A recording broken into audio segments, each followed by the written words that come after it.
న్యాయవాదిగా చేస్తున్నాను human rights విభాగంలో. అయితే నేను ఒక కరడుగట్టిన విగ్రహారాధన కుటుంబం నుంచి వచ్చినవాడు.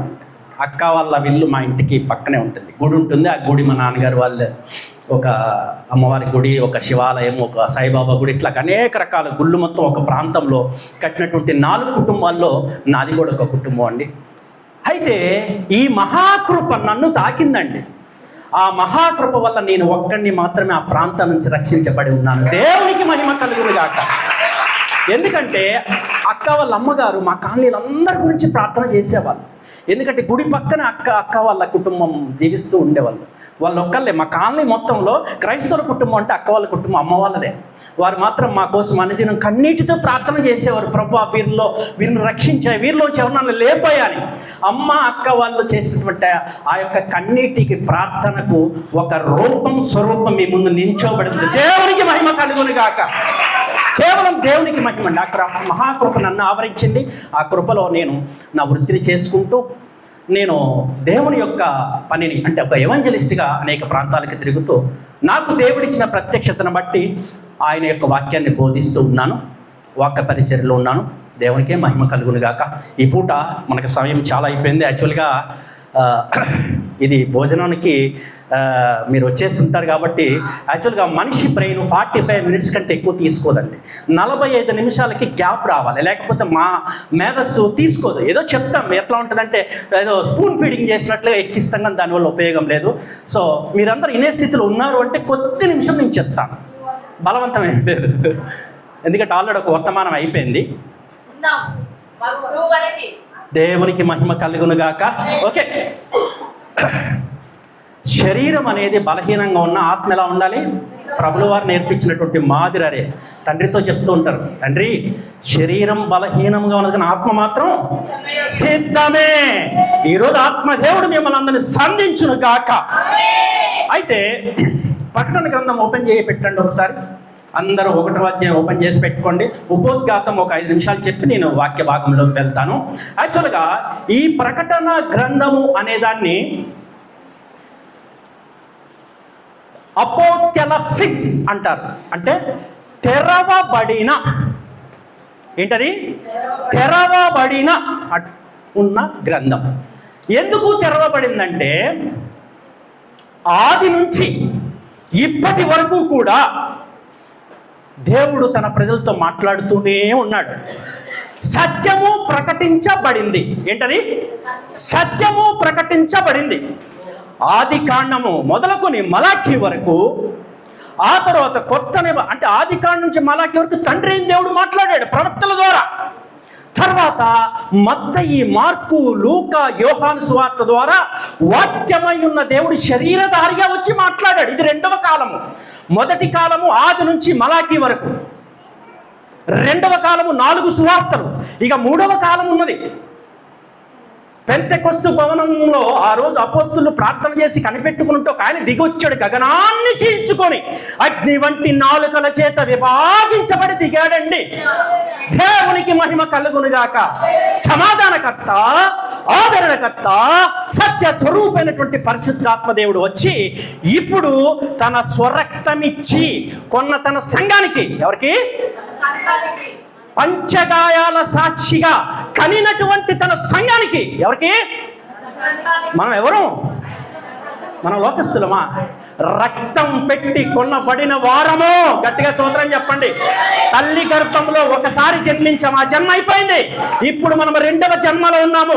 బాప్తీసంలో క్రీస్తుతో పాటు మరణించి క్రీస్తుతో పాటు పునరుత్థానంలో లేచినటువంటి జన్మ, నూతన జన్మ, మరణము లేని నిత్య జీవాన్ని మరలా పోసుకున్నటువంటి జన్మ ఇది.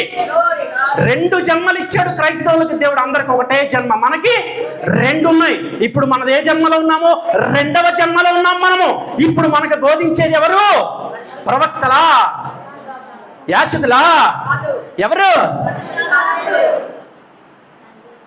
కృపని మోసుకొని వస్తాడంట ఆయన. కృపకు మూలమగు ఆత్మ. ఎవరైనా కృపకు మూలం, కృపాసత్య సంపూర్ణుడు అయినటువంటి ఆ యేసుక్రీస్తు కృప ఏంటి, ఆయన ప్రేమ ఏంటి, ఆయన కరుణ ఏంటి, ఆయన వాత్సల్యం ఏమిటి, ఆయన శక్తి ఏమిటి, ఆయన సామర్థ్యం ఏమిటి, ఆయన దైవత్వం ఏమిటి అంటే అసలు ఆయన సంపూర్ణ స్వభావాలు ఏంటి, ఆయన పరిపూర్ణత ఏంటి, నువ్వు సేవించుచున్న దేవుని గురించి నీకు తెలుసా? తెలుసని వాళ్ళ చేతులు ఎత్తండి. నువ్వు సేవించుచున్న దేవుని స్వరూప స్వభావాలు నీకు తెలుసా? సత్యము మాత్రమే ప్రకటించబడ్డది 2 కాలాల్లో. ఆది కాండం నుంచి మలాకీ వరకు కానీ 4 సువార్తల్లో సత్యం ప్రకటించబడింది. కానీ ఇప్పుడు ఈ అంత్య దినాల్లో సర్వ సత్యము ప్రకటించబడుతూ ఉన్నది. గట్టిగా స్తోత్రం చెప్పండి. ఈ ధన్యతను, ఈ అర్హతను, ఈ యోగ్యతను ఇచ్చేటట్టు ఎవరికి? పాపములో పుట్టి పాపములో పెరిగినటువంటి మనకు. ఎవరికి? మనకిచ్చాడండి. ఎందుకంటే ఇప్పుడు మనము నూతన సృష్టి, పాతవి గతించెను కొత్తవా, లోక సంబంధం కాదు ఇప్పుడు మనము. మరి సంఘం ఎలా ఉండాలి? ఇప్పుడు ఎలా ఉండాలి? పాల వంటి వాక్యం కావాలా, బలమైన వాక్యం కావాలా మనకి? పౌలు భక్తుడు అంటాడు, ఇంకా మీరు చిన్న పిల్లల్లాగా పాలు తాగుతున్నారు, సత్యవాక్యం ముందర పసికూనల్లాగా ఉన్నారు, ఇది మీకు తగదంటాడు. అంటే పౌలు భక్తుడు కాదు ఈ మాట మాట్లాడేది. ఎవరంటే సత్య స్వరూపైన ఆత్మదేవుడు మాటది. ఓకే, అయితే ఇప్పుడు ఈ ప్రకటన గ్రంథములో మొదటి వాక్యాల్లో ఒక ధన్యత ఇచ్చాడు ప్రభు. చదవండి ఒకసారి, జాగ్రత్తగా ఆలకించండి. మొదటి వచనాల్లోనే సర్వసత్యం ఉంది ఇక్కడ. తన దాసులకు అంటే ఎవరు? అపోస్తలులు. అపోస్తలు వేసిన పునాది ఎవరు? మనమే. దేవునికి మహిమ కలుగును గాక. క్రీస్తు అనే బండ అపోస్తలు వేసిన పునాది మీద సంఘం కట్టబడి ఉన్నది. ఈ విషయం గుర్తుపెట్టుకోండి. ఇప్పుడు చదువమ్మా. తన దాసులకు కనబరచుట కొరకు దేవుడు, తండ్రి అయిన యెహోవా దేవుడు, ఆయనకు అంటే యేసుక్రీస్తు ప్రభు అనే కుమారుడుకు, మన రక్షకుడకు అనుగ్రహించిన ప్రత్యక్షత. గట్టిగా స్తోత్రం చెప్పండి. ఇంకా కంటిన్యూ చేయమ్మా. ఈ సంగతులు అంటే ప్రకటన గ్రంథములో రాయబడినటువంటి ఏ అయితే భూత భవిష్యత్తు వర్తమాన కాలాలకి సంబంధించినటువంటి సంగతులు ఏవైతే ఉన్నాయో అవి చదువు తల్లి. ఆయన తండ్రి అయిన దేవుడు యేసుక్రీస్తు ప్రభుకి ప్రత్యక్ష జ్ఞానాన్ని ఇస్తే, ఈ యేసుక్రీస్తు ప్రభు తన దాసులు అంటే అపోస్తలుల ద్వారా సంఘానికి ఇస్తున్నాడు. మనకే త్రిత్వం వస్తుంది ఇక్కడికి. త్రియేక దేవుని పరిపూర్ణత ఉంది లేఖనాల్లో. ఇప్పుడు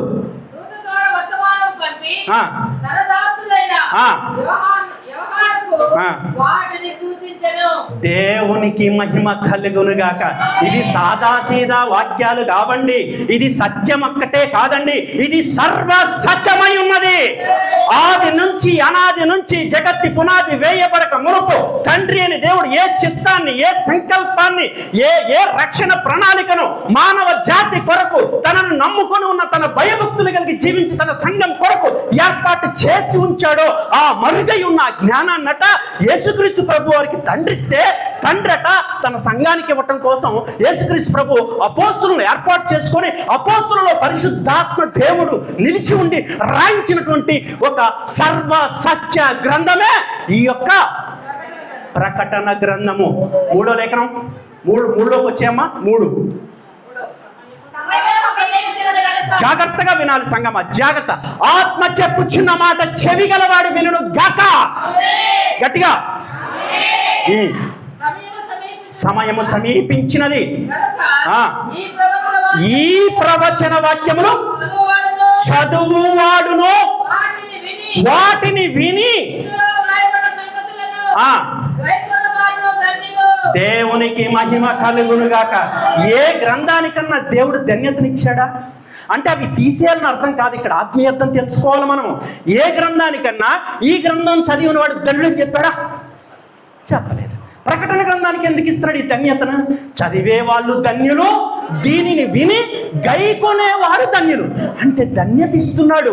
ఇటువంటి ప్రకటన గ్రంథాన్ని ఎంతమందిని తెలుసుకుంటున్నాము? 4 ముళ్ళులు పెట్టాడు నాలో, ఇది చెప్తున్నందుకు. ఎన్ని 4 ముళ్ళులు. దేవునికి మహిమ కలుగును గాక.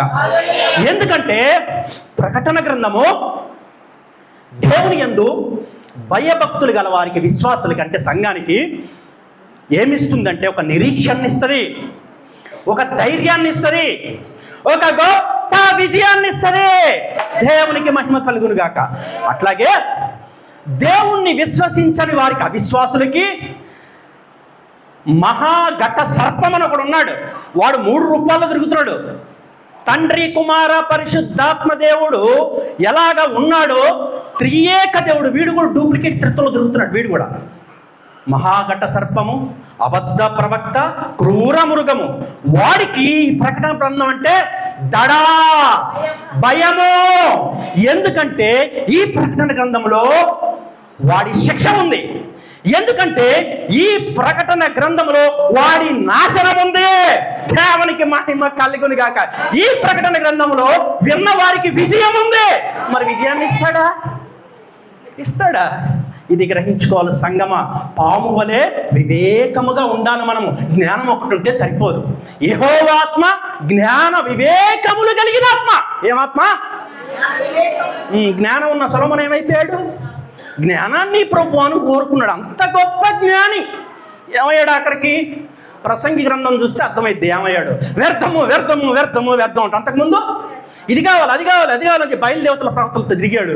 ఎన్నెన్నో చేశాడు. ఇప్పుడు మన సబ్జెక్ట్ అది కాదు. మళ్ళీ అవకాశం ఇస్తే మాట్లాడుకుందాం. అయితే ఎందుకు ఈ ధన్యత ఇచ్చాడంటే ప్రకటన గ్రంథము మనకు ధన్యతను ఇస్తుంది. ప్రకటన గ్రంథము సాతాను ఓటమిని చూపిస్తుంది, సాతాను వినాశనం చూపిస్తుంది. అట్లాగే ఈ ప్రకటన గ్రంథాన్ని చెప్పాలంటే చాలా జాగ్రత్తగా చెప్పాలంట. అది కూడా దేవుడు చెప్పాడు. ఏ వచనాన్ని కలపద్దు, ఏ వచనాన్ని తీయవద్దు, ఉన్నది ఉన్నట్టుగా బోధించాలి. తెలిసి తెలియకుండా, ప్రత్యక్షతలు లేకుండా బోధిస్తే సంఘము తప్పుదారి పడుతుంది. సంఘాన్ని తప్పుదారి పట్టిస్తే ఉగ్రత దిగి వస్తుంది. దేవునికి మహిమ కలుగును గాక. అందుకనే ఇది చెప్పేవాళ్ళు చాలా జాగ్రత్తగా చెప్పాలనే హెచ్చరికలు జారీ అయి ఉన్నాయి బైబిల్లో. నీ మీద తప్పు ఒకటి మోపవలసి ఉన్నది అంటుంటాడు 7 సంఘాలతో మాట్లాడేటప్పుడు దేవుడు. దేవునికి మహిమ కలుగును గాక. సో అటువంటి ప్రకటన గ్రంథం నుంచి మనం కొన్ని లేఖనాలు ధ్యానం చేసుకుందాం ఉన్న సమయాన్ని బట్టి. ఏంటంటే దానియేలు గ్రంథంలో, పాత నిబంధన గ్రంథంలో ఉన్నటువంటి దానియేలు గ్రంథంలో మూయబడినటువంటి, ముద్ర వేయబడినటువంటి, సీల్ చేసినటువంటి విషయాల్ని ఇక్కడ ప్రకటన గ్రంథంలో భక్తుడైనటువంటి యోహాను గారి ద్వారా కృపా సత్య సంపన్నుడు, జ్ఞానానికి జ్ఞానాన్ని ఇచ్చేటటువంటి వాక్యమై ఉన్న దేవుడు ఓపెన్ చేసేసాడండి, ముసుగు తీసేశాడండి. ఈ ధన్యత పాత నిబంధన గ్రంథంలో ఎవరికి ఇవ్వబడలేదు. ఈ అర్హత పాత నిబంధన గ్రంథంలో వాళ్ళకి కానీ, లోకంలో ఉన్న ఇతరులకు కానీ ఎవరికి ఇవ్వబడలేదు. గట్టిగా స్తోత్రం చెప్పండి. ఇదంతా ఉపోద్ఘాతమే, ఇదంతా ఉపోద్ఘాతం. ఇంకా సబ్జెక్టులోకి వెళ్ళలే మనము. ఎందుకంటే దీని గొప్పతనం తెలుసుకుంటేనే మనము దీని యొక్క ఆశీర్వాదానికి పాత్రులం అవుతాము. అందుకని ఉపోద్ఘాతంతో సేపు చెప్పాల్సి వస్తుంది. అయినా పర్లేదు, తెలుసుకోవాలండి మనమందరం కూడా.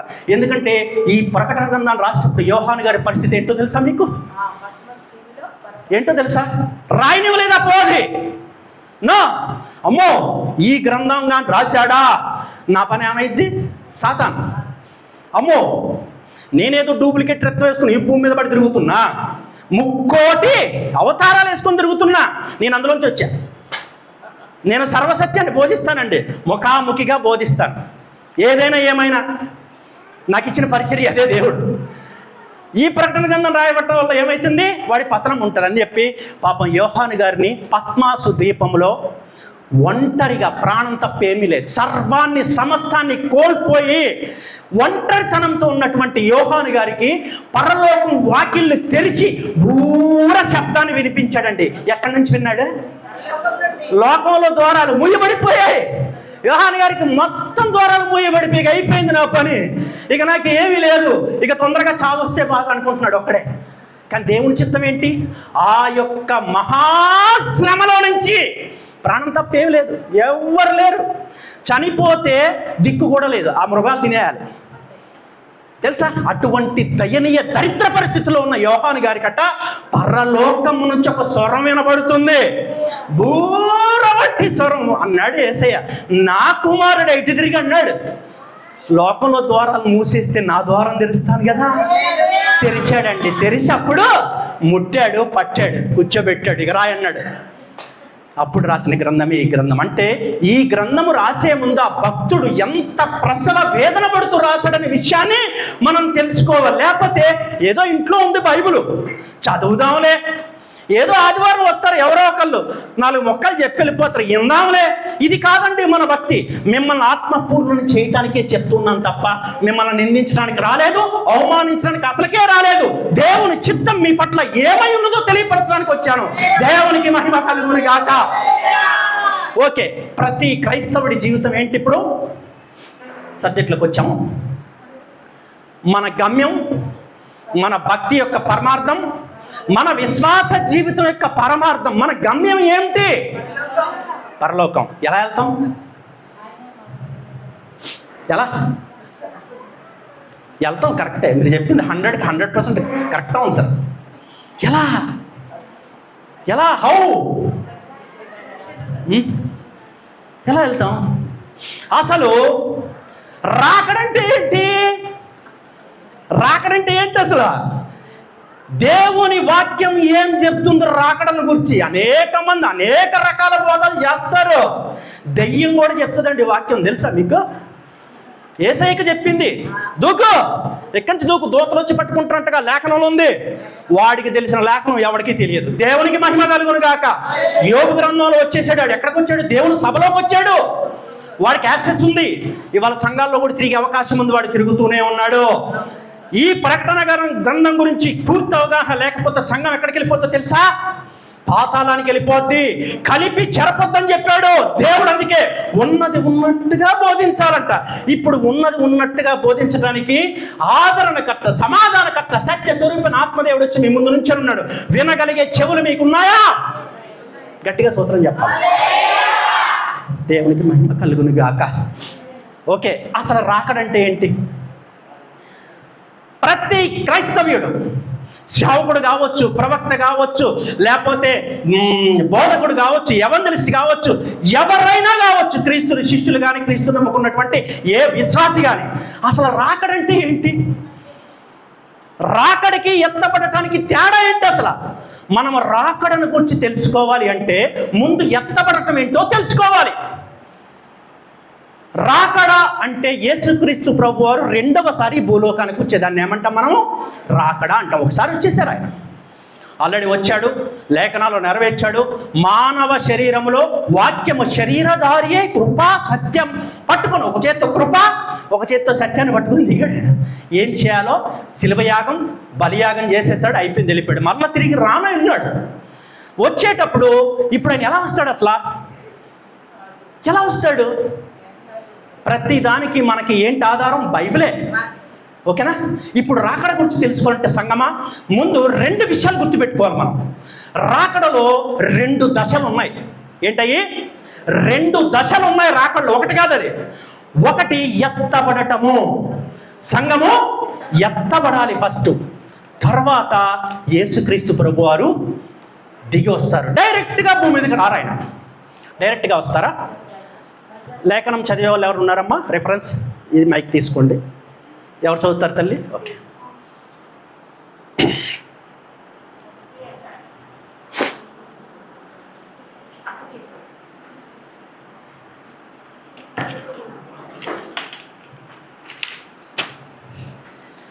ఈ 2 దశలుగా మనం చూడాలి రాకడని ఎప్పుడు కూడా.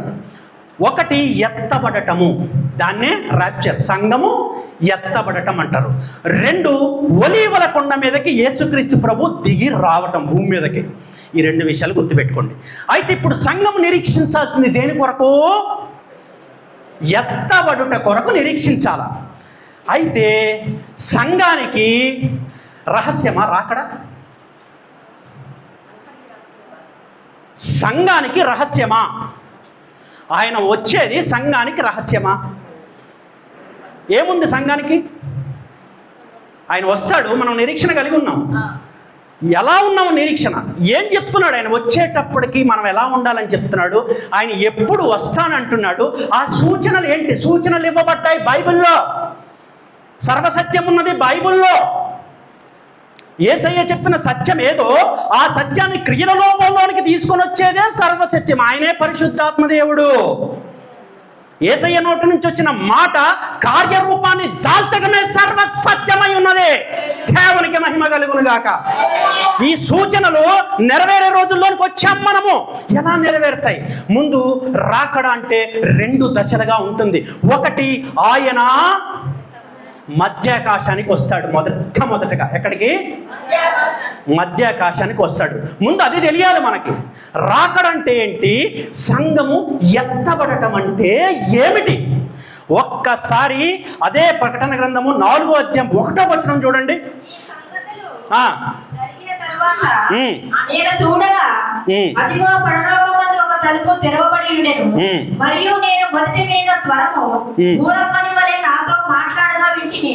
ఆ మాటలాడిన వాడు, ఇక్కడికి ఎక్కి రమ్ము, ఇక మీదట జరగవలసిన వాటిని నీకు కనపరచెదనెను. చాలు, ఎక్కి రమ్ము. మధ్యాకాశానికి యేసుక్రీస్తు ప్రభువారు వస్తారు. వచ్చి తన సంఘాన్ని పిలుస్తాడు. ఆయన ఎవరు? యేసుక్రీస్తు ప్రభువారు పెండ్లి కుమారుడు. సంఘం ఎవరు? వధువు. వధువుని పిలుస్తాడు, రా. దేవునికి మహిమ కలుగును గాక. ఇక్కడ యోహాను భక్తుడు దేనికి సాదృశ్యం అంటే సార్వత్రిక సంఘానికి సాదృశ్యము. యోహాను భక్తుడు ఎత్తబడ్డాడు. ఇక్కడ ప్రకటన గ్రంథములో 4వ అధ్యాయం 1వ వచనం ఎత్తబడుతుంది సంఘము. దేవునికి మహిమ కలుగును గాక. ఇక్కడికి ఎక్కి రమ్ము. ఇప్పుడు చూపిస్తాం ఏం జరుగుతాయో భూమి మీద. సంఘం ఎత్తబడటానికి యేసుక్రీస్తు ప్రభువు భూమి మీదకి రావడానికి మధ్య 7 సంవత్సరాల కాల వ్యవధి ఉన్నది. ఎన్ని? 7 సంవత్సరాల కాల వ్యవధి ఉన్నది. అయితే కొంతమంది, అందరూ కాదు, కొంతమంది శ్రమల కాలంలో భూమి మీద ఉంటుంది సంఘం అంటారు. ఇంకొంతమంది లేదు, 7 సంవత్సరాల్లో 3.5 సంవత్సరాలు ఉంటుంది, 3.5 సంవత్సరాలు ఉండదు అంటారు. ఇంకొంతమంది అసలు మొత్తం శ్రమల కాలం ఇక్కడ ఉంటుంది. అవన్నీ కాదు. ఇవాళ సర్వసత్యం మీకు బోధించబడుతూ ఉన్నది. సంఘము శ్రమల కాలంలో భూమి మీద ఉండదు. గట్టిగా స్తోత్రం చెప్పండి. దానికి ఆధారం ఏంటి? ఏంటి ఆధారం? సంఘం ఎవరు? యేసుక్రీస్తు ప్రభువారు కుమారుడు. సంఘం ఎవరు? 7 సంవత్సరాల పరిపాలనలో భూమి మీద అధికారం ఎవరి చేతిలో ఉంటుంది? అంత్యక్రీస్తు. అంత్యక్రీస్తు చేతికి తన భార్యను అప్పచెప్తాడా? దేవునికి మహిమ కలుగును గాక. ఇది కృపాకాలము. ఈ కృపాకాలంలో కృప కింద ఉంది సంఘము. తన కృప కింద ఉన్న సంఘాన్ని ఆ యొక్క అంత్యక్రీస్తుకి, పరాయి పురుషుడికి అందనివ్వడు. దేవునికి మహిమ కలుగును గాక. వాడి పరిపాలన భూమి మీదకి వచ్చి మొదటి 3.5 సంవత్సరాలు శ్రమల కాలము, రెండవ 3.5 సంవత్సరాలు మహాశ్రమల కాలము. ఈ 2 శ్రమల కాలాల్లో సంఘాన్ని చిక్కనివ్వడు. ఎంత ధన్యత ఇచ్చాడండి మనకి! ఎంత ధన్యత ఇచ్చాడు! శ్రమల కాలంలో సంఘము మధ్యాకాశంలో ఉంటుందండి. 7 సంవత్సరాలు క్రీస్తుతో ఉంటుంది. 7 సంవత్సరాల తర్వాత తన సంఘాన్ని తీసుకొని ఆయన ఒలీవల కొండ మీదకి దిగి వస్తాడు. ఆ తర్వాత 1000 ఏండ్ల పరిపాలన ఉంటుంది. 7 సంవత్సరాల తర్వాత 1000 ఏండ్ల పరిపాలన భూమి మీద ఉంటుంది. 7 సంవత్సరాల పరిపాలన సాతాను చేస్తాడు. తర్వాత 1000 ఏండ్ల పరిపాలన మనం చేస్తాము. దేవునికి మహిమ కలుగును గాక. అయితే ఇదే విషయాన్ని తీయండి. తెస్సలోనికైలకు రాసిన మొదటి పత్రిక 4వ అధ్యాయం 16-17 వచనం ఇంకా వివరంగా రాశాడు. ఇక్కడ యోహాను భక్తుడు సంఘం ఎత్తబడ్డదని ఒక సూచన ఇచ్చాడు. ఇప్పుడు ఈ సూచనని పరిశుద్ధాత్మ దేవుడు ఫుల్ఫిల్ చేస్తూ ఉన్నాడు. ప్రభు మాటను బట్టి మీతో చెప్పినదేమనగా, ప్రభువు రాకడ వరకు సజీవులమై నిలిచి ఉండు. దాన్ని అండర్లైన్ చేసుకోండి. సజీవులమై నిలిచి ఉండు. మనము అంటే ఎవరు ఇక్కడ? సంఘము. జీవం కలిగినటువంటి దేవుని శరీరములో ఉన్నటువంటి శరీర అవయవాలైనటువంటి సంఘము. సంఘానికి శిరస్సు ఎవరంటే యేసయ్య. మరి శిరస్సు అయినప్పుడు మిగతా భాగాలు ఎవరు? సంఘమే. జీవం కలిగిన సంఘము ఇక్కడ రాస్తూ ఉన్నాడు ప్రభు. చదవండి. మనము నిద్రించిన వారి కంటే ముందుగా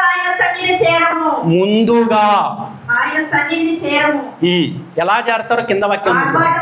ఆర్భాటముతోను దేవుని బోధతోను పరలోకము నుండి నుండి ప్రభువు దిగి వచ్చును. దేవునికి మహిమ కలుగును గాక. ఎలా వస్తాడంట? ఎలా వస్తాడంట ప్రభు? ఆర్భాటముతోను. ఆయన యొక్క రాకడ బహిరంగమా లేకపోతే సీక్రెటా, రహస్యమా? ఇప్పుడు చెప్పాలి సంఘం. లేఖనం ఏం చెప్తుంది మీకు ఇప్పుడు? ఇవాళ మీకు దేవుడు ఏం చెప్తారు? ఆర్భాటముతోను. గుర్తు పెట్టుకోండి, లోకానికి రహస్యం, సంఘానికి సూచనలు ఉన్నాయి. గట్టిగా స్తోత్రం చెప్పండి. ఇప్పుడు నోవాహు కాలంలో ఎలా జరిగిందే ఇప్పుడు అలాగే జరుగుద్ది. నోవాహు కాలంలో నోవాహుకి జలప్రలయం వచ్చే సంగతి తెలుసా తెలియదా చెప్పాలి. సూచనలు ఇచ్చాడా లేదా? అప్పటికప్పుడు వచ్చేసి అందరూ మునిగిపోయారా? లేదే.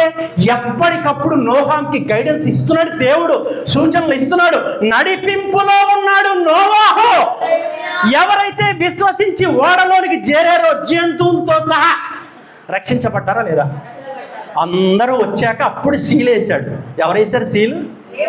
దేవుడే. ఇప్పుడు అలాగే ఉంటుందండి రాకడ కూడా. దేవునికి మహిమ కలుగును గాక. తన సంఘానికి పూర్తి ప్రత్యక్షతను ఇచ్చేశాడు, తన సంఘానికి సర్వ సత్యాన్ని ఇచ్చేశాడు. కానీ ఆత్మ చెప్పుచున్న మాట వినే చెవులు లేకుండా పోయాయి. ఆయన మనం నిందించొద్దు, ఆయన మనం దూషించొద్దండి. గొప్ప దేవుడు. దేవునికి మహిమ కలుగును గాక. పిలుస్తున్నాడు. ఎక్కడికి? ఎక్కి రమా. బుద్ధిగల కన్యకలు, బుద్ధి లేని కన్యకలు 5 విడవబడ్డారు, 5 ఎత్తబడ్డారు. ఏమన్నాడు వచ్చి? చెప్పాలా? ఎన్నో వందల వేల వర్తమానాలు ఇన్న జ్ఞానమగిలిన సంఘం ముందు నిలబడి మాట్లాడుతున్నాను. దేవునికి మహిమ కలుగును గాక. స్వరం ఎత్తాడా లేదా? కేక్ వచ్చిందా లేదా? ఇదిగో పెండ్లి. మరి రహస్యం ఎలా అవుతుంది సంగమా? నీకు రహస్యమా? నీకు రహస్యము కాదు, లోకానికి రహస్యము. ఆయనను తృణీకరించిన వారికి రహస్యము. ఆయనలో ఉండి కూడా నువ్వునే అనే జ్ఞానము పోసుకొని వారికి రహస్యము. వారు ఎవరైనా కావచ్చు, సంఘంలో ఉన్నవారు కావచ్చు, లోకంలో ఉన్నవారు కావచ్చు, క్రీస్తును నమ్ముకొని బాప్తిసం తీసుకుని ఉన్నవారైనా కావచ్చు, ఎవరైనా కావచ్చు. నూనె చేత నింపబడాలి. నూనె అంటే జ్ఞానము, ప్రత్యక్ష జ్ఞానము. అదే మొదటి వచనంలో ఉంది. తండ్రి అనే దేవుడు తన ప్రియకుమారుడికి ఇస్తే, తన ప్రియకుమారుడైన దేవుడు తన దాసుడికి ఇస్తే, తన దాసుడైనటువంటి అపోస్తలుడైనటువంటి యోహాను గారు మనకిస్తున్నాడు. ఇవాళ దేవునికి మహిమ కలుగును గాక. పరలోకము నుంచి భూలోకానికి గగనాన్ని చేర్చుకొని వచ్చాడండి ఆయన. ఇందాక చెప్పుకున్నాం కదా, గగనాన్ని చీల్చుకుని ఎవరు దిగారు? అగ్ని వంటి నాలుకల చేత విభాగించబడి. ఎందుకు దిగాడు? మాట ఇచ్చినవాడు, మాట తప్పనివాడు, మార్పు లేనివాడు, నిన్న నేడు నిరంతరం ఏకరీతిగా ఉండే దేవుడండి. మాట ఇచ్చాడు, నిన్ను విడవను, నిన్ను ఎడ బాయను. నువ్వు బతికున్నప్పుడు విడవను, నువ్వు చచ్చాక కూడా విడవను. దేవునికి మహిమ కలుగును గాక. గట్టిగా చెప్పాలి స్తోత్రం. బతికుండంగా అమ్మ ఉంటుంది, నానుంటాడు, తల్లి ఉంటుంది, తమ్ముడు ఉంటాడు, అన్నయ్య ఉంటాడు, స్నేహితులు ఉంటారు, బంధువులు ఉంటారు. చచ్చాక బొందకాడికి వెళ్ళి చూస్తే 2 రోజులు ఎవరుంటారు? నా యేసయ్య ఉంటాడు అక్కడ. దేవునికి మహిమ కలుగును గాక. నా యేసయ్య ఉంటాడు, ఆత్మల కాపరి. బతికున్నప్పుడు ఉండేవాళ్ళు కాదు, చచ్చాక ఉండేవాడు కావాలి మనతో. మాట ఇచ్చిన వాడు, మాటను నిలవబెట్టేవాడు కావాలి మనకి.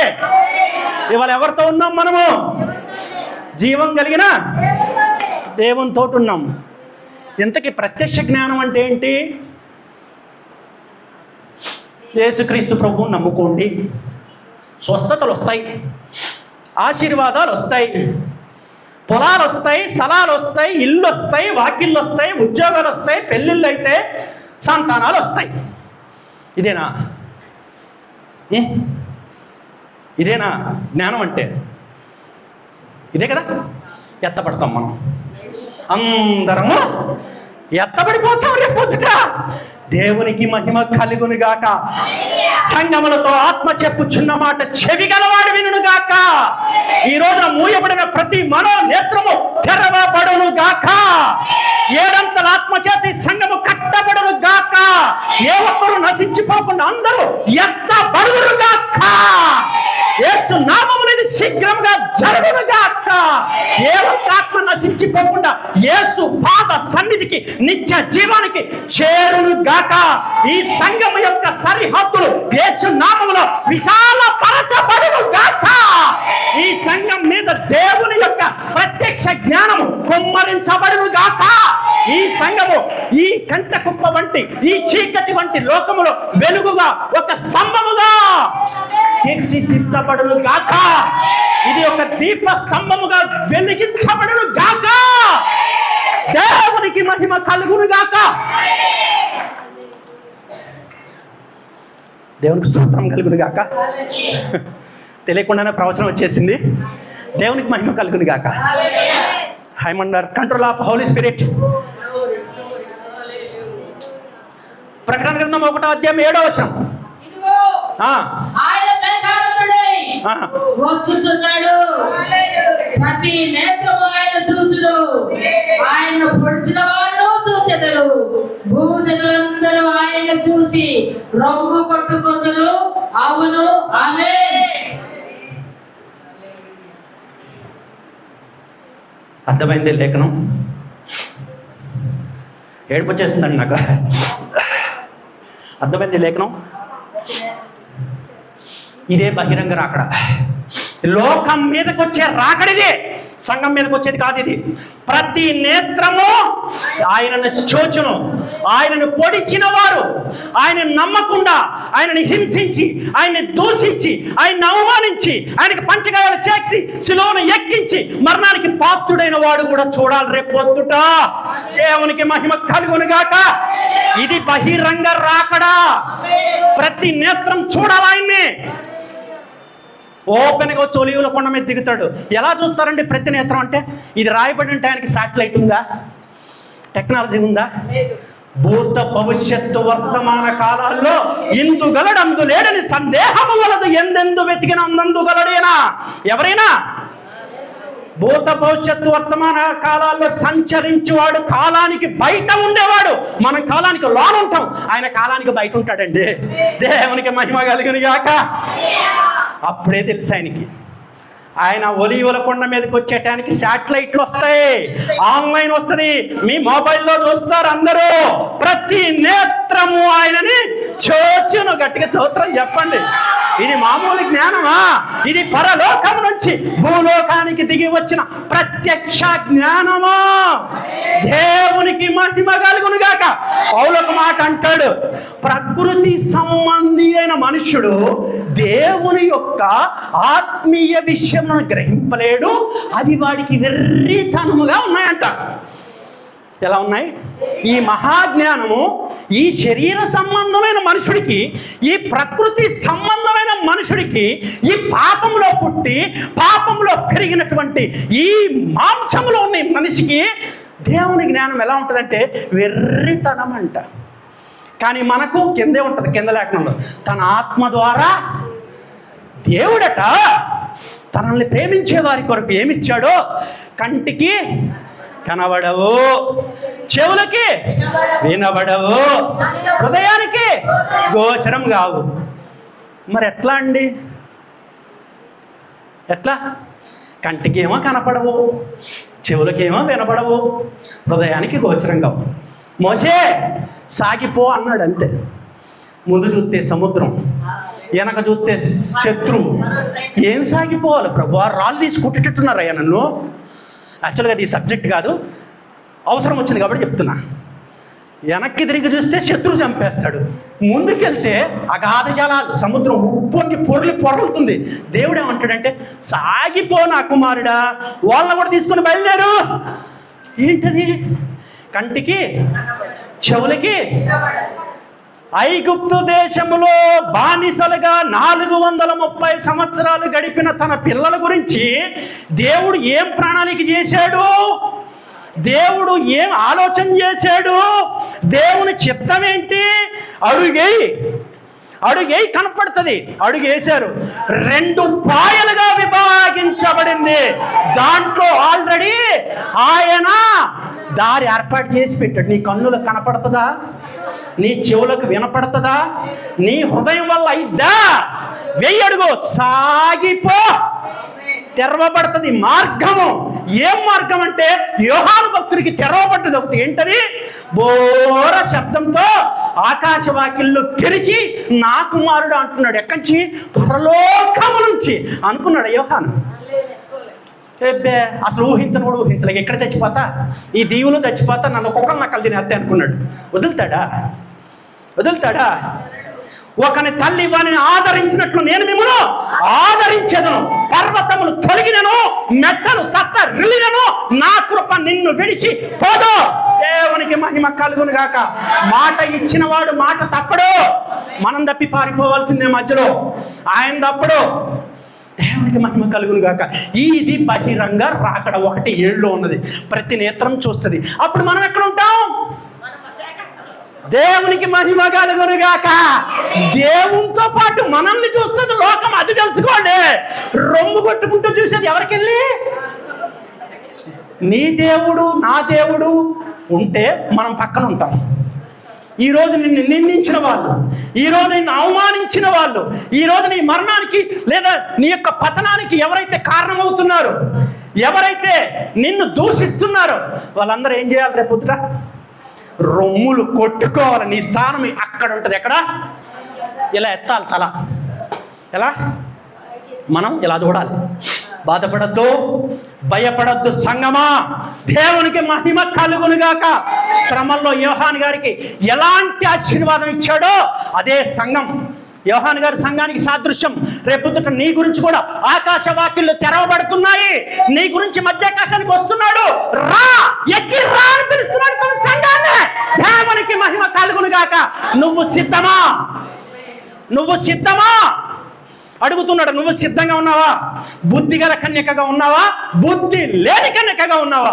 నీ హృదయాన్ని నువ్వే పరిశీలించుకో. ఈ పూట విన్నామా, వెళ్ళిపోయామా, తిన్నామా, పడుకున్నామా? ఇది కాదు. దేవుడు మనతో మాట్లాడాలని తన సమయాన్ని ఇస్తున్నాడు మనకి. పరలోకములో ఉన్న దేవుడండి భూలోకం మీదకి వచ్చి మాట్లాడుతున్నాడు. ఏంటిది? ఇది మామూలు విషయమా? ఇది పరలోకం నుంచి వచ్చినటువంటి ప్రత్యక్ష జ్ఞానము. ఇది లోక జ్ఞానము కాదు. ఇది ప్రకృతి సంబంధమైన జ్ఞానము కాదు. ఇది ఒక శరీర సంబంధమైన మనుషుడు ఇచ్చేటటువంటి జ్ఞానము కాదు. ఆత్మ సంబంధమైన, నిత్య జీవార్థమైన, పరలోక సంబంధమైన ప్రత్యక్ష జ్ఞానము దిగి వచ్చింది ఇక్కడికి. దేవునికి మహిమ కలుగునుగాక. ఓకే, ఎత్తబడాలంటే ఏం కావాలి? ప్రకటన 3:18. సంఘానికి ఇప్పుడు ఏం కావాలి? చాలా ఇంపార్టెంట్ ఇది. అందరూ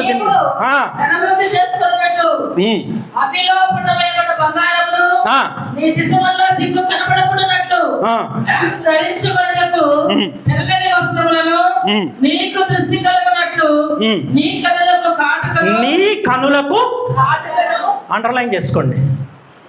కొనుక్కోవాలంట కాటుకొను. ఎక్కడ? మార్కెట్లోనా? ఎక్కడ? కాటుక అంటే ఏంటి? ఆత్మీయ అర్థం ఏంటి? కాటుక అంటే ఆత్మ చెప్పుచున్న మాట. కాటుకని కొనుక్కోమంటున్నాడు ప్రభు.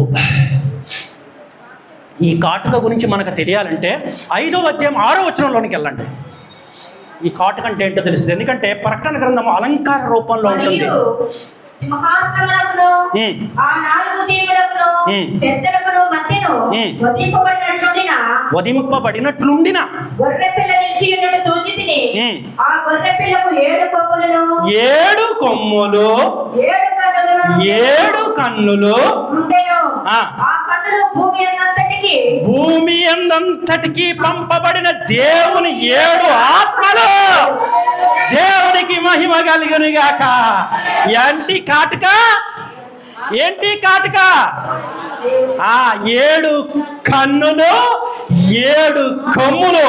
పరిశుద్ధాత్మ దేవుడు తన యొక్క 9 కృపా వరాలని 2 భాగాలుగా విభజిస్తే, 1 కన్ను, 1 కొమ్ము. కన్ను అంటే జ్ఞానవరము. దేవునికి మహిమ కలుగును గాక. దేనికి? ఇందాక ముసుగు తీసేశాడు ప్రకటన గ్రంథాన్ని. నువ్వు ఇప్పుడు ఏం చూడాలి? జరగబోవు సంగతులను నువ్వు నీ ఆత్మీయ నేత్రాలతో, నీ మనోనేత్రాలతో చూడాలి. ఆ నేత్రాలకు ఏం కావాలంటే కాటుక కావాలి. కాటుక అంటే పరిశుద్ధాత్మ దేవుడు నీకు ఇచ్చే జ్ఞానవంతమైన కన్ను. పరిశుద్ధాత్మ దేవుడు నీకు ఇచ్చే ఒక కొమ్ము వంటి ఒక గొప్ప శక్తి. కన్ను అంటే జ్ఞానవరము, కొమ్ము అంటే శక్తివరము. ఫిలిప్పు రథం కంటే స్పీడ్గా ఉరుకుతున్నాడండి. అపోస్తుల కార్యాల్లో విన్నారు ఎప్పుడన్నా? ఒక నపుంసకుడు అయినటువంటి ఒక ఐతేఫీయురాలి రాణి దగ్గర పనిచేసేటటువంటి ఐతేఫీయుడైనటువంటి ఒక మంత్రి గారు, నపుంసకుడు, ఆర్థిక శాఖ మంత్రి. ఆయన ఎవరు? ఆర్థిక శాఖ మంత్రిగా రథం మీద వెళ్తున్నారు, యెషయా గ్రంథం చదువుకుంటూ. అర్థం కావట్లా మంత్రి గారికి అండి. మంత్రి అంటే మామూలు విషయం లోకంలో. నేను చదివా ఎల్ఎల్బి, నేను చదివా ఎంబీఏ, నేను సివిల్స్కి వెళ్ళా, 2 మార్కులు పోయింది. ఎందుకంటే దేవుడు అది కాదు నాన్న, నువ్వు ఇటు రావాలన్నాడు, అంతే. నీ జ్ఞానం అది కాదు. ఓకే, ఈ జ్ఞానవంతుడైనటువంటి ఈ ఆర్థిక శాఖ మంత్రి గారు యెషయా గ్రంథం 53 చదువుతున్న రథంలో కూర్చొని. ఇప్పుడు వద్దులే అమ్మా, ఈయనండి, ఇటు చూడండి. అర్థం కావట్లా. మంత్రి గారికి ఈ లోక జ్ఞానము, ఈ లోకంలో గొప్ప జ్ఞానవంతుడండి. మామూలు వాళ్ళకి ఇస్తారా మంత్రి పదవి? యెషయా గ్రంథం వాక్యం అర్థం కావట్లా. ఫిలిప్పు రథము గుర్రం ఎలా ఉరుకుద్ది? మరి ఫిలిప్పు అంతకంటే వేగంగా ఉరుకుతున్నాడంట. గొర్రె పిల్ల కొమ్మది. దేవునికి మహిమ కలుగును గాక. వేగం ఇస్తాడు నీకు దేవుడు. ఎంత వేగం అంటే సృష్టిని దాటెళ్ళిపోతావు. నీ ముందు ఎవడు నిలవబడలేడు. ఎర్ర సముద్రాన్ని 2 పాయలుగా చీల్చిన వేగం అది. ఎరికో కోట గోడలను కూల్చి వేసిన వేగం అది. ఎలుగు బంటిని మేక పిల్లగా చీల్చి పడేసిన వేగం అది. కొదమ సింహాన్ని ఎలా చీల్చేశాడు శాంసన్. ఏంటది? వేగం, శక్తి. గొర్రెపిల్ల ఎవరా? గొర్రెపిల్ల వధింపబడిన గొర్రె. ఇది ప్రకటన గ్రంథము, ఉన్నది ఉన్నట్లుగా చెప్తున్నాను, జాగ్రత్త. మీరు కూడా అలాగే వినాలి, కలపద్దు, చెరపద్దు. వధించబడిన గొర్రెపిల్ల ఎవరు? యేసుక్రీస్తు ప్రభు. ఆయన కన్ను జ్ఞానవరము, ఆయన కొమ్ము శక్తివరము, వేగం, అధికారం ఇస్తాడు అన్నిటి మీద. వ్యాధుల మీద అధికారము, అపవాది మీద అధికారం. అదే కొమ్ము లేపంటాడు. నువ్వు ఇవాళ కొమ్మును ధరించుకుందువు గాక. నువ్వు ఇవాళ కన్నును ధరించుకుందువు గాక. 7 ఆత్మల శక్తి నువ్వు ఈ పూట పొందుకుందువు గాక. తిరిగి ఈ ఆత్మీయాహారాన్ని కడుపు నిండా నింపుకొని వర్ధిల్లుదువు గాక. ఇదే నీ ఆత్మీయాహారం ఉన్నది. ఇవాళ తీసుకో. దేవునికి మహిమ కలుగును గాక. కన్ను, కొమ్ము. కన్ను అంటే జ్ఞానవరము, కొమ్ము అంటే శక్తివరము. 9 కృపావరాలు 2 రకాలుగా విభాగిస్తాడు దేవుడు. ఎవరైనా యేసుక్రీస్తు ప్రభువే. వధించబడిన గొర్రెపిల్ల కనపడుతుంది అక్కడ యోహాను గారికి. అర్థమైందా? ఏ మంత్రగాడు, ఏ తంత్రగాడు ఎవడు నీ ముందు నిలవలేడు. నిలబడతాడా? ఎంత శక్తినిచ్చాడు సంఘానికి. తీసుకుంటున్నావా? కలిగి ఉన్నావా? నువ్వు గొర్రెపిల్ల కన్ను వంటి ఆ ప్రత్యక్ష జ్ఞానాన్ని నువ్వు కలిగి ఉన్నావా? నువ్వు ఆ జ్ఞానం పొందుకుంటే రేపొద్దున రా అనే స్వరం నీకు వినపడుతుంది. ఎక్కి రా అంటాడు. నీ స్వరం, ఆయన స్వరం మనం వినాలి. బుద్ధిగల కన్యక, నూనె, వాక్యము, పరిశుద్ధ వాక్యము, లేఖనం అంటే వర్తమానము, బోధ. ఇప్పుడు మీకేం జరుగుతుంది? బోధ జరుగుతుంది. ఏం బోధ ఇది? ఆశీర్వాదాల, స్వస్థతల. తన ప్రియులు నిద్రించుచుండగా ఆయన యెహోవా గర్భఫలము యెహోవా ఇచ్చు. నువ్వు అడిగినా ఇస్తాడు, అడగకపోయినా ఇస్తాడు. నువ్వు రాత్రి పడుకుండగా పొద్దుట ఎన్నింటికి లేగాలి, ఏమి తినాలి, ఏమి తాగాలి, ఏమి ధరించుకోవాలి, అసలు నువ్వు బతుకుండాలా లేదా రాత్రిపూట నిర్ణయించేస్తాడు. నువ్వేమో ప్రార్థన చేస్తున్నావు తగులుకోని. ఎందుకంటే జ్ఞానం లేదు, ప్రత్యక్ష జ్ఞానం లేదు మనకి. లోక సంబంధమైన జ్ఞానంతో బతికేస్తున్నాం మనము. ఏమి తిందుమో, ఏమి తాగుదుమో, ఏమి ధరించుకుందుమో, శరీరాశ, నేత్రాశ, జీవపు డమ్మము. రా అంటాడు. ఎక్కుతావా? పొద్దున మధ్యాకాశానికి సంగమా ఎక్కుతావా? కన్నుందా? గొర్రెపిల్ల కన్నుందా నీకు? జ్ఞానవరం ఉండాలి నీకు. గొర్రెపిల్ల కొమ్ముందా? శక్తివరం ఉండాలి, అధికారం ఉండాలి నీకు. అవి 2 పొందుకుంటే ఆ స్వరం వింటావు. ఎవరి స్వరం? పెండ్లి కుమారుడి స్వరాన్ని వినే పరిస్థితుల్లో సంఘం ఉండాలి. రాకడ లోకానికి రహస్యం, నీకు కాదు సంగమా. ఆయన కడుపులో ఉన్నావు నువ్వు. జగత్తు పునాది వేయబడక మునుపు ఆయన మనలను ప్రేమతో క్రీస్తులో, ఎక్కడ? ఎఫెసీ పత్రిక 1వ అధ్యాయం చూడండి 1వ అధ్యాయం 6వ వచనం. సమయం లేదు. క్రీస్తులో ఉన్నాం మనం అంటే సంఘం ఏంటి? ఇప్పుడు ఆయన శిరస్సు అయితే ఆయన శరీరంలో నీకు జ్ఞానం లేదా? జ్ఞానం లేదా? నీకు శక్తి లేదా? ఉంది, కానీ నీకు అర్థం కావట్లేదు. అందుకే అంటాడు, సంఘములతో ఆత్మ చెప్పుచున్న మాట చెవి గలవాడు వినుడుగాక. ఈ రోజున ఎఫెసీ పత్రిక 2వ అధ్యాయం 1వ వచనంలో మన అపరాధముల చేత, మన పాపముల చేత మనం చచ్చిన వారమై ఉండగా ఆయన మనలను క్రీస్తుతో కూడా జీవింపజేసాడనే వాక్యము మీ జీవితాల్లో ఫలించునుగాక. ఆత్మలో ఆరిపోయిన మీరందరూ తిరిగి యేసుక్రీస్తు ప్రభు చేస్తున్న ఈ బోధ ద్వారా వెలిగించబడిన నిత్య జీవానికి చేరుదురుగాక. దేవునికి మహిమ కలుగునుగాక. గట్టిగా ఇంకొక 2 లేఖనాలు ఉన్నాయి, చెప్పనా? చెప్పనా? మళ్ళీ తర్వాత తిట్టుకోరుగా. ఎందుకంటే ఆ 2 లేఖనాల్లో నిత్య జీవం ఉంది. ఓకేనా? దేవుడు మిమ్మల్ని ఆశీర్వదించును గాక. ఒకసారి మత్తయి సువార్త 24:14 చూడండి. ఇప్పుడు 2 విషయాలు మీకు అర్థమయ్యా? సంఘానికి సూచనలు ఉన్నాయి. ఆ రోజున నోవాహు గారికి ఎలాంటి సూచనలు ఉన్నాయో ఈ రోజున తన సంఘానికి, తన కడుపులో ఉన్న తన సంఘానికి సూచనలు ఇచ్చాడు దేవుడు. 2, లోకం మీదకి రహస్యం, కానీ మనకి కాదు. మనకి రహస్యం కాదు, మనకి సూచనలు ఉన్నాయి. ఇవే సూచనలు చదవండి. మరియు ఈ రాజ్య సువార్త సకల జనములకు సాక్షాత్కారమైన లోకమంతటను ప్రకటింపబడును. అటు తర్వాత అంతము వచ్చును. అర్థమైందా? రాకడికి ఇక్కడికి లింక్ ఏంటి? ఎప్పుడు వస్తాడట? నీకే అప్పచెప్పాడు ఆయన, ఎప్పుడు రావాలో లేదో. చేస్తున్నావా సువార్త? సంగమా, నేనెప్పుడు ఎత్తబడాలి నువ్వు తాపత్రయపడుతుంటే నీ మీద ఒక బాధ్యత పెట్టాడు ఆయన. నా మీద పెట్టింది దేవుడు, నీ మీద పెట్టడా? దేవుడికి మహిమ కలుగును గాక. ఈ రాజ్య సువార్త భూదిగంతముల వరకు చేరాలా. ఏ ఒక్క ఆత్మ నశించిపోవటము ఆయన చిత్తంలో లేదండి. జగత్తి పునాది వేయబడక మునుపు, సృష్టి సృజింపక మునుపు ఆయన నియమింపబడి ఉన్నాడు. పేతురు రాసిన మొదటి పత్రిక 1వ అధ్యాయం 20వ వచనం తీయొద్దు. అక్కడ ఉంటుంది, నియమింపబడి ఉన్నాడు. ఎందుకంటే అందరినీ రక్షించడానికి నియమింపబడ్డాడు. కాబట్టి అందరూ రక్షించబడాలనే చిత్తం ఏదైతే ఉందో, ఆయన ఆశ ఏదైతే ఉందో, ఆయన పని ఏదైతే ఉందో అది ముగిసే వరకు రాడు. ఆయన రావాలా వద్దనేది ఇప్పుడు ఎవరి మీద ఉంది? తొందరగా సువార్త ప్రకటించేస్తే రెడీగా ఉన్నాడు గుమ్మం దగ్గర. అందుకే అన్నాడు, తలుపు కొడుతున్నా, వచ్చా, నీ పని నువ్వు చేసావా?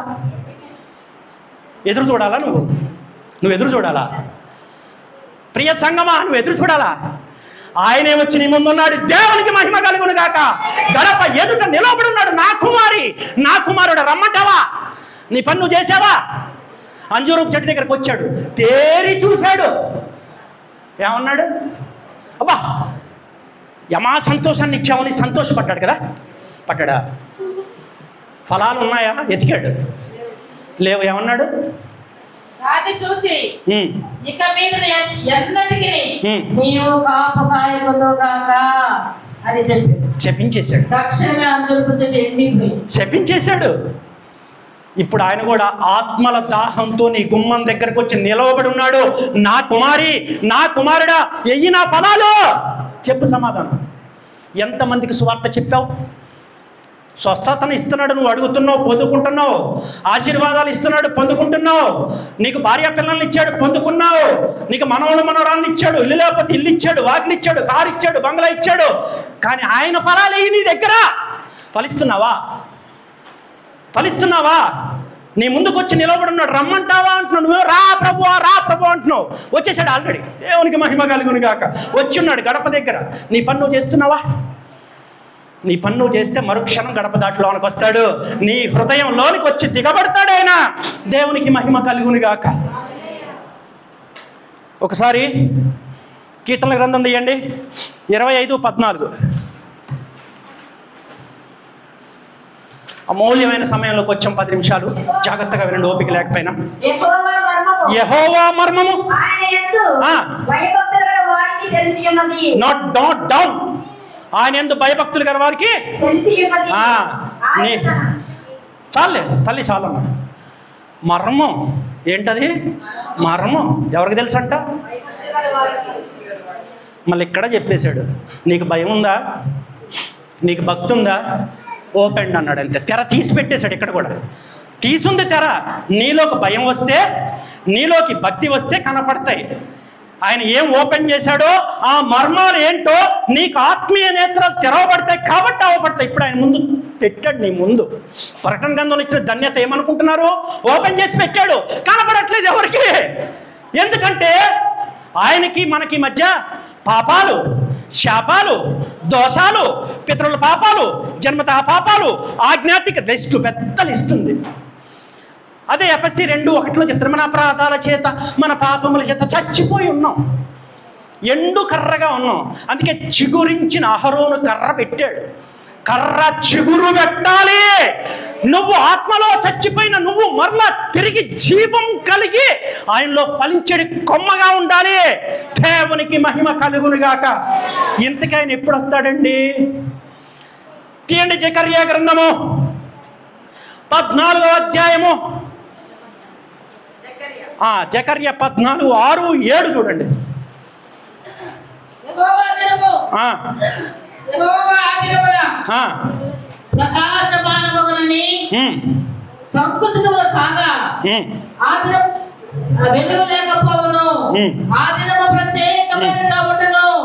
అది యెహోవాకు తెలియబడిన దినము, పగలు కాదు, రాత్రి కాదు. జాగ్రత్త జాగ్రత్త జాగ్రత్త. ఆత్మ చెప్పుచున్న మాట చెవి గలవాడు వినుగాక. ఆమేన్. మళ్ళీ చదువమ్మ లేఖనం. అది పగలు కాదు, రాత్రి కాదు, రాత్రి కాదు, అస్తమయ కాలమున చెవి గలవాడు వినుగాక. అస్తమయ కాలమున వెలుతురు కలుగును. వెలుతురు కలుగును. ఆ దినమున ఆ దినమున జీవజలములు జీవజలములు యెరూషలేములో నుంచి పారి. దేవునికి మహిమ కలుగును గాక. చదువు, ఆపక చదువు, ఇంకా ఉండదు. చదువు. ఆ దినమున ఆ, జీవజలములు ఆ. యెరూషలేములో నుండి ఆ. పారి. ఆ. సగము తూర్పు సముద్రమునకును, సగము పడమటి సముద్రమునకును. దేవునికి మహిమ కలుగును గాక. ఆ దినము పగలు కాదు, రాత్రి కాదు. రాత్రి కాదు. ఎప్పుడు? ప్రభువు రాకడ ఒక దినమున సాయంకాలం పూట. గట్టిగా చేతులెత్తండి. ఎప్పుడు వస్తాడు ఆయన? రాత్రి రాడు, పగలు రాడు, ఒక సాయంకాలమున చీకటి కమ్మే ముందు, ఈ లోకం మీదకి గాఢాంధకారము కమ్మే ముందు, గగనాన్ని చీల్చుకొని మలాకీ గ్రంథములో నీతి సూర్యుడు పుట్టినట్లుగా ఆ నీతి సూర్యుడు ఈ భూమి మీదకి దిగబోతున్నాడు. దేవునికి మహిమ కలుగును గాక. దేవునికి మహిమ కలుగును గాక. ఇది సంఘానికి ఇచ్చే ప్రత్యక్ష జ్ఞానము. గొర్రె పిల్ల కన్నంటే ఇదే. ఎప్పుడు వస్తున్నాడో తెలియదా మీకు? తెలియదా? కాటుకుందా? ఇవాళ ఇచ్చాడు కాటుక మీకు, తీసుకోండి. పరిశుద్ధాత్మ దేవుడిచ్చే కాటుక అంటే ఇదే జ్ఞానము. తెలీదా మీకు? ఇప్పుడు చెప్పండి, తెలియదు. ఎప్పుడు వస్తాడు యేసయ్య? రొమ్మిరిసి చెప్పండి. సాయంకాలం పూట వస్తున్నాడు దేవుడు. నా యేసయ్య నన్ను కొనిపోవటానికి ఒక సాయంకాలం పూట భూమి మీదకి దిగొస్తున్నాడని గర్వంగా చెప్పండి. దేవునికి మహిమ కలుగును గాక. ఇది లేఖనము, ఇది సర్వ సత్యము. ఆది నుంచి ముద్రించబడింది. దానియేలు గ్రంథంలో యేసయ్య అన్నాడు అంతే. చెప్పడానికి లేదు, చెప్పద్దు. కాలము పరిపూర్ణమవ్వాలి. పరిశుద్ధాత్మ దేవుడు తన సంఘానికి చెప్తే తన సంఘం లోకానికి చెప్పాలి. ఇది సంఘానికి ఇచ్చేటటువంటి ఆధిక్యత. మనం ఎలా ఉన్నాం? సంఘమా, మిమ్మల్ని ఆత్మ పూర్ణం చేయడానికి చెప్తూ ఉన్నాను, భారంతో చెప్తూ ఉన్నాను. దేవునికి మహిమ కలుగును గాక. ఎలా ఉన్నాం మనం? ఎలా ఉన్నాం? ఎప్పుడు వస్తాడు? ఇప్పుడు చెప్పండి, యేసు ఎప్పుడు వస్తాడు? అస్తమయ కాలం. సాయంకాలమున గగనాన్ని చీల్చుకొని గాఢాంధకారము కమ్మే టైంలో చీల్చుకొని గొప్ప వెలుగు నీతి సూర్యుడు పుడుతున్నాడు భూమి మీదకే. దేవునికి మహిమ కలుగును గాక. ఇప్పుడు యోహాను సువార్త 16వ అధ్యాయము 13వ వచనం ఒక్కసారి లేఖనం పైకెత్తండి అమ్మ, చదవండి గట్టిగా. అయితే ఆ, ఆయన అనగా ఆ. సత్య స్వరూపి అయిన ఆత్మ వచ్చినప్పుడు సత్య స్వరూపి అయిన ఆత్మ వచ్చినప్పుడు దానియేలు గ్రంథంలో ఆది కాండము నుంచి మలాకి వరకు పరిశుద్ధాత్మ దేవుడు మూసివేసిన మర్మము, ఆది నుంచి మరుగై ఉన్న మర్మము ఇక్కడ చెప్తున్నాడు దేవుడు. ఆయన అనగా సత్య స్వరూపి వచ్చి ఆత్మ వచ్చినప్పుడు ఆ. మిమ్మల్ని సర్వ సత్యములోనికి గట్టిగా నడిపించును. సర్వ సత్యములోనికి ఇవాళ మీరు ఎక్కడికి నడిపించబడుతున్నారు? ఇవాళ మీకు ఏం ప్రకటించబడుతుంది? సర్వ సత్యము. ఇదే వధువుకు అలంకారం ఏంటి? ఆభరణములు ఇవ్వబడ్డాయంట వధువుకి. ఆభరణుడు బంగారమా, వెండా, వైడూర్యమా? ఆభరణం అంటే ఏంటో తెలుసా మీకు? సామెతల్లో ఉంటుంది, బోధే నీకు ఆభరణమై ఉన్నది. వర్తమానము నీ కంఠానికి ఆభరణమై ఉన్నది. అందుకన్నాడు, నా వాక్యాన్ని నీ మెడకు కట్టుకో, నీ ద్వారబంధాలకు కట్టుకో, నీ చేతికి కట్టుకో, బాసికం కింద నీ తల మీద పెట్టుకోన్నాడు. ఎందుకు? ఆభరణాలు. వాక్యమే ఆభరణం. ఆ ఆభరణం లేకపోవటం వల్ల బుద్ధి లేని కన్నికలు ఏమయ్యారు? అందరూ ఉంటారు యేసయ్యలోనే. ఒకటే తేడా, వాక్యం ఎవరిలో ఉందో, బోధ ఎవరిలో ఉందో వాళ్ళు మాత్రమే ఎత్తబడతారు. దేవునికి మహిమ కలుగును గాక. ఇంకొక క్రమం ఉంది. అపోస్తుల కార్యాలు 1వ అధ్యాయము 11 తీయండి. అయిపోయింది, ఫినిష్. క్రమం పేతురును 11 1:11 అపోస్తుల కార్యాలు. కొందరైతే అపోస్తుల కార్యాలు 1వ అధ్యాయము 11వ వచనం. వారు గలిలయ మనుషులారా, అదే మీరెందుకు నుంచి ఆకాశం వైపు చూస్తున్నాను? మీ యొక్క నుంచి పరలోకమునకు చేర్చుకొనబడిన ఈ యేసే ఏ రీతిగా పరలోకమునకు వెళ్ళుటకు ఆగు.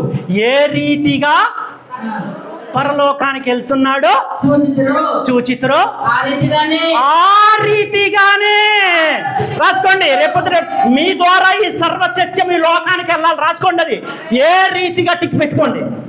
ఏ రీతిగా వెళ్ళాడో మరలా వచ్చేటప్పుడు వాక్యమే చెప్పేస్తుంది మనకి. ఆయన ఎప్పుడు వస్తాడో, ఎలా వస్తాడో, ఎక్కడికి వస్తాడో, ఏ రీతిగా, ఈ క్రమం, ఆయన వచ్చే క్రమం ఇదే. ఏ రీతిగా వెళ్ళాడు యేసయ్య? జాగ్రత్తగా వినండి సంగమా.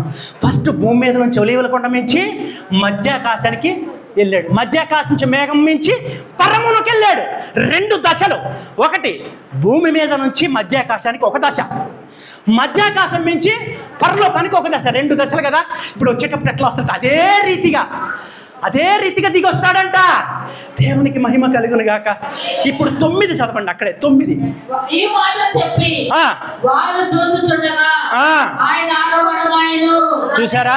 అప్పుడు వారి కళ్ళ ముందే పెట్టాడు సాక్ష్యాన్ని. ఆత్మ చెప్పుచున్న మాట చెవి గలవాడు వినుగాక అంటాడు. అందుకే మీ కళ్ళ ముందే ఉంది సర్వసత్యం. కానీ చూసే కన్నులు లేవు, కాటుక లేదు. అందుకనే అంటున్నాడు, దగ్గర కొనుక్కో. ఇది పరలోకం నుంచి భూలోకానికి దిగి వచ్చినటువంటి కాటుక. ఇది కొట్లల్లో దొరికే కాటుక కాదమ్మా. ఇది మనుషులు తయారు చేసే కాటుక కాదమ్మా. అర్థమైందా? ఇది ఏ కాటుక? పరలోకము నుంచి భూలోకానికి దిగి వచ్చి పరిశుద్ధాత్మ దేవుడు కన్ను అనే జ్ఞానవరము, యేసుక్రీస్తు ప్రభు కొమ్ము అనే శక్తి వరము కలిగినటువంటి కాటుక ఇప్పుడు పెట్టాడు దేవుడు మీకు. కాటుక ఇప్పుడు కనపడుతుంది. ఎలా వెళ్ళాడు చెప్పాలి? 2 దశలుగా వెళ్ళాడు. భూమి మీద నుంచి మధ్యాకాశానికి ఒక దశ, మధ్యాకాశం నుంచి పరలోకానికి. మరి వచ్చేటప్పుడు ఎట్లా ఉంటాడు కదా? ఫస్ట్ ఎక్కడికి వస్తాడు? మధ్యాకాశానికి. మధ్యాకాశానికి వచ్చినప్పుడు జరిగేటటువంటి గొప్ప విషయం ఏంటంటే సంఘం ఎత్తబడుతుంది. అప్పుడు అంటాడు, పైకి రా, ఎక్కిరా అంటాడు నిన్ను నన్ను. దేవునికి మహిమ కలిగిన గాక. ఈరోజు ఆత్మదేవుడు పెట్టుకున్న కాటుక, ఆత్మదేవుడు ఇచ్చేటటువంటి శక్తివరం పొందుకుంటే ఆ రోజు స్వరం నువ్వు వింటావు, నువ్వు ఎత్తబడతావు. దేవునికి మహిమ కలిగిన గాక. చూసారా ఎంత క్లియర్గా ఉంది వాక్యంలో? ఎప్పుడు వచ్చేది సమయం చెప్పాడు, ఎలా వచ్చేది క్రమం చెప్తున్నాడు. ఇంక మీకు ఏం తెలియాలి చెప్పండి? ఇంకేమైనా తెలియాలంటే మళ్ళీ ఒక్కసారి నన్ను పిలుచుకుంటే చెప్పేద్దాం మిగతా విషయాలు కూడా. దేవునికి మహిమ కలుగును గాక. గట్టిగా చెప్పండి, ఇంకా గట్టిగా చెప్పండి. ఒక్కటే లేఖనం చెప్పేస్తా లాస్ట్లో. కొరింథీయులకు రాసిన మొదటి పత్రిక 3వ అధ్యాయం 1-2. సహోదరులారా, ఆత్మ ఆత్మ సంబంధులైన ఆ. మనుషులతో మాట్లాడినట్లు చూడండి ఇక్కడ ఆత్మ సంబంధమైన మనుషు పరిశుద్ధాత్మ దేవుడు మాట్లాడుతున్నాడు వాళ్ళు మీతోటి. సహోదరులారా, ఆ. ఆత్మ సంబంధులైన మనుషులతో మాట్లాడినట్లు ఆ. నేను మీతో మాట్లాడలేకపోతే ఆత్మ సంబంధమైన మనుషులతో మాట్లాడినట్లుగా నేను మీతో మాట్లాడలేకపోతున్నాను అని పరిశుద్ధాత్మ దేవుడు బాధపడుతున్నాడంట. ఎందుకు? కారణం కూడా కిందే చదువు. శరీర సంబంధులైన మనుషులే అనియు, ప్రకృతి సంబంధమైన మనుషుడు, పాపంలో పుట్టి పాపంలో పెరిగినటువంటి మనుషుడు, శరీర సంబంధమైన మనుషుడు దేవుని ఆత్మీయ విషయాలు తెలుసుకోలేడు. కాబట్టి ఇప్పుడు నువ్వు ఆత్మలో లేవు కాబట్టి ఆత్మలో లేని నీతో నేనేం మాట్లాడినా, ఆ కాటుకే లేని నీతో నేనేమి చెప్పినా అర్థం కాదు. కారణం ఏంటి? చదువు. క్రీస్తునందు పసిబిడ్డలే అనియు, పసిబిడ్డలే ఎవరు? ఆత్మీయ పసితనము. అయ్యా నాకు ఆరోగ్యం బాగోలేదయ్యా, స్వస్థత. పసితనంలో ఉన్నాం. అయ్యా నాకు ఇల్లు లేదయ్యా, ఇల్లు కావాలి. పసితనం. అయ్యా నా కూతురికి ఒక మంచి అల్లుడు కావాలి, పెళ్ళి అవ్వట్లేదు, పెళ్ళి కావాలి. పసితనం. గుణవతి అయిన భార్య దొరుకుట ముత్యము కంటే శ్రేష్టము. రెబ్కాను ఎవరిచ్చారు? ఎత్తుక్కున్నాడా? ఎవరు తెచ్చారు? కాటుక లేదు మనకి, ఎత్తుక్కోవాలా. మనం ఎత్తుకేసుకోవాలా. దేవుని కూడా ఎక్కమని చెప్పాలా. ఆయన ఎతకాలి పిల్లల్ని మనకి పెళ్ళిళ్ళకి. ఆత్మ చెప్పు చిన్న మాట చెవి గలవాడు వినుగాక. అతను పొందిన దెబ్బల చేత మనకి ఇచ్చేశాడు కదా స్వస్థత. ఇంకేంటి నీకు కావాల్సింది? నీ సమయాన్ని ఎక్కడ వృధా చేస్తున్నావంటే ఈ శరీర సంబంధమైనటువంటి, ఈ లోక సంబంధమైనటువంటి, ఈ ప్రకృతి సంబంధమైనటువంటి ఆశలను, కోరికలను తీర్చుకోవటం కోసం దేవుడు నీకు ఇచ్చిన సమయాన్ని వృధా చేసుకుంటూ ఉన్నాడు. దానివల్ల జరిగే ప్రమాదం ఏంటంటే రేపొద్దు ఎత్తబడలేవు. అందుకే అంటున్నాడు మీరు పాలు తాగే పసికందుల్లాగా ఉన్నారు. కానీ దేవుడు ఏమన్నప్పుడు మిమ్మల్ని ఎలా చేయాలనుకుంటున్నాడు? కొమ్మెత్తు అంటున్నాడు. జ్ఞానంతో నింపబడి అంటున్నాడు. నింపబడతాను వాళ్ళు చేతులు ఎత్తండి, నాతో ఏకీభవించండి. పరిశుద్ధుడా, ప్రేమ కలిగిన తండ్రి, కన్ను అనే కృపావరం మాకు ఇయ్యండయ్యా, కొమ్ము అనే కృపావరాన్ని మాకు ఇయ్యండయ్యా. అయ్యా మేము పాపంలో పుట్టిన వారము, పాపంలోనే మా తల్లి మమ్మలను గర్భమును ధరించిన దేవా, మీరంతరంగంలో సత్యం కోరుచున్నారయ్యా. ఆంతర్యమున జ్ఞానాన్ని తెలియజేయండి అయ్యా. మీ అమూల్యమైన రక్తము చేత కడగండి, మీ ఆత్మ చేత నింపండి, మీ వాక్యము చేత ఉదక స్నానము చేయించండి ప్రభువా. మీ పునరుత్థాన శక్తి చేత అభిషేకించండి ప్రభువా. మమ్ములను నీతిమంతులుగా, నిందారహితులుగా, పరిశుద్ధులుగా తీర్చిదిద్ది ఎత్తబడే సంఘములో కూర్చి నిత్య జీవాన్ని దయచేయమని అడుగుతున్నామయ్యా. క్రీస్తు పేరిట అడుగుతున్నాము తండ్రి, ఆమేన్. దేవుడు మిమ్మల్ని ఆశీర్వదించును గాక. దేవుడి వాక్యాన్ని ఆశీర్వదించును గాక. విన్న వాక్యము మీ జీవితంలో నిరర్థకం అవ్వకుండా, నిష్ప్రయోజనం అవ్వకుండా తన యొక్క కృపా వరముల చేత మిమ్మల్ని నింపి ఆశీర్వదించును గాక. నూరంతలుగా ఈ వాక్యం మీ జీవితంలో ఫలించును గాక. ఆమేన్. ఈ అవకాశాన్ని ఇచ్చిన నా దేవునికి స్తోత్రములు, స్తుతులు తెలియజేసుకుంటున్నాను. మరొకసారి ఈ అవకాశాన్ని ఇచ్చిన అమ్మగారికి మరియు సంఘంలో ఉన్న ప్రతి ఒక్కరికి పేర్లు తెలియదు, పేరున యేసుక్రీస్తు నామములో ధన్యవాదాలు తెలియజేసుకుంటున్నాను. అక్క ఎంతో ప్రయాసతో నన్ను ఇక్కడ తీసుకొని వచ్చింది. అక్క మిమ్మల్ని, మీ కుటుంబాన్ని దేవుడు ఆశీర్వదించును గాక. దేవునికి మహిమ కలుగును గాక. Thank you so much.